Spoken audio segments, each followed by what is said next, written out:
Hyderabad Yousufguda Vishwavihara landmark construction 5వ అంతస్తులో తెల్లవారుజామున అగ్ని ప్రమాదం జరిగింది. ఏసీ నుంచి మంటలు చెలరేగడంతో ఇల్లు మొత్తం మంటలు వ్యాపించాయి. ప్రమాదం జరిగిన సమయంలో ఇంట్లో లక్ష్మీ, ప్రసాద్, వారి కుమార్తె త్రివేణి ఉన్నారు. అప్రమత్తమై బయటకు వచ్చినట్లు త్రివేణి తెలిపారు. యూసఫ్గూడలోని ఒక 5 అంతస్తుల భవనంలో అగ్ని ప్రమాదం చోటు చేసుకుంది. 5వ అంతస్తులో ఉన్నటువంటి ఇల్లు పూర్తిగా దగ్ధమైంది. దగ్ధమైన విజువల్స్ను కూడా మనం స్పష్టంగా చూసుకోవచ్చు. ఈ వేకువజామున ఈ ప్రమాదం జరిగినట్లు ఇంట్లో ఉన్న స్థానికులైతే పోలీసులకు సమాచారం ఇచ్చారు. వెంటనే అగ్నిమాపక సిబ్బంది 3 ఫైర్ ఇంజిన్లతో ఘటనాస్థలికి ఈ వేకువజామునే చేరుకుని అగ్ని ప్రమాదం మంటలను అయితే అదుపు చేశారు. అయితే ప్రధానంగా ఈ 5 ఫ్లోర్లో ఉన్నటువంటి స్థానికులందరూ కూడా భయాందోళన చెందారు. ఈ నేపథ్యంలోనే ఫైర్ సిబ్బంది అలాగే హైడ్రా సిబ్బంది అందరూ అలర్ట్ అయ్యి పక్క ఇంటికి ఈ అగ్ని ప్రమాదం అంటకుండా కూడా జాగ్రత్తలు తీసుకున్నారు. మనం విజువల్స్లో కూడా చూసుకోవచ్చు. మొత్తం ఇంట్లో ఉన్నటువంటి సామాన్లు మొత్తం కూడా అగ్నికి ఆహుతయ్యాయి.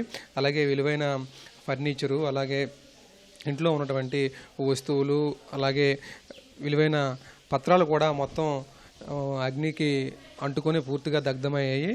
అయితే ఇంట్లో అగ్ని ప్రమాదం జరిగేటప్పుడు 2 వృద్ధులు సహా ఆమె కుమార్తె ఉన్నట్లు మనకి వాళ్ళు ద్వారా తెలిసిందే. అయితే విశ్వవిహార్ ల్యాండ్ మార్క్ కన్స్ట్రక్షన్ ఈ 5వ అంతస్తు ఫ్లాట్లో ఈ అగ్ని ప్రమాదం జరిగింది.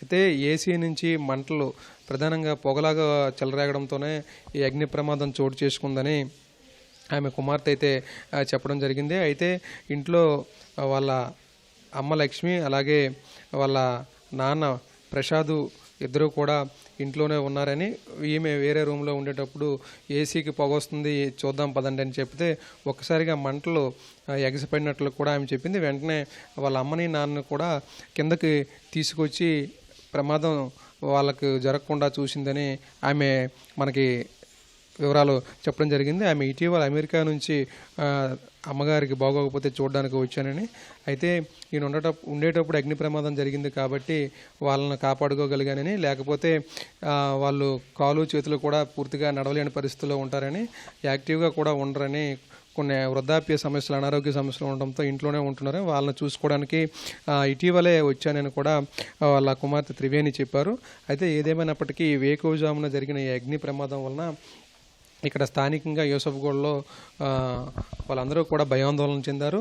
అయితే మొత్తానికి అగ్నిమాపక సిబ్బంది అందరూ కూడా సమాచారం అందుకున్న వెంటనే హుటాహుటిన ఘటనా స్థలానికి చేరుకోవడంతో ప్రాణ నష్టం జరగకుండా అలాగే ఆస్తి నష్టం కూడా ఆర్పడానికి ప్రయత్నం చేశారు. అలాగే ఈ ప్రమాదాన్ని పక్కన ఉన్నటువంటి ఇంట్లోకి వ్యాపించకుండా కూడా తగు జాగ్రత్తలు తీసుకుని వారందరూ కూడా హైడ్రా సిబ్బంది అలాగే ఫైర్ సిబ్బంది స్థానిక పోలీసులందరూ కూడా సమన్వయం చేసుకుని వెంటనే ఘటనా స్థలికి చేరుకుని మొత్తం కూడా అదుపులోకి తీసుకొచ్చారు. అయితే విలువైన పత్రాలు అలాగే వస్తువులు అలాగే ఇంట్లో ఉన్నటువంటి అన్ని సామాన్లు కూడా పూర్తిగా అగ్నికి దగ్ధమయ్యాయని వృద్ధ దంపతుల కుమార్తె త్రివేణి అయితే కన్నీరు మున్నీరు అవుతున్నారు. అలాగే వాళ్ళ అమ్మ నాన్న కాపాడుకోగలిగానని ఉండబట్టి అమెరికా నుంచి వచ్చానని ఆమె చెబుతున్నారు. ఏదేమైనప్పటికీ ఈ వేకువజాము జరిగిన ఈ అగ్ని ప్రమాదం స్థానికంగా కూడా అందరిలో కూడా భయాందోళనను గురి చేసినట్లు చెప్పుకోవచ్చు. Over to you.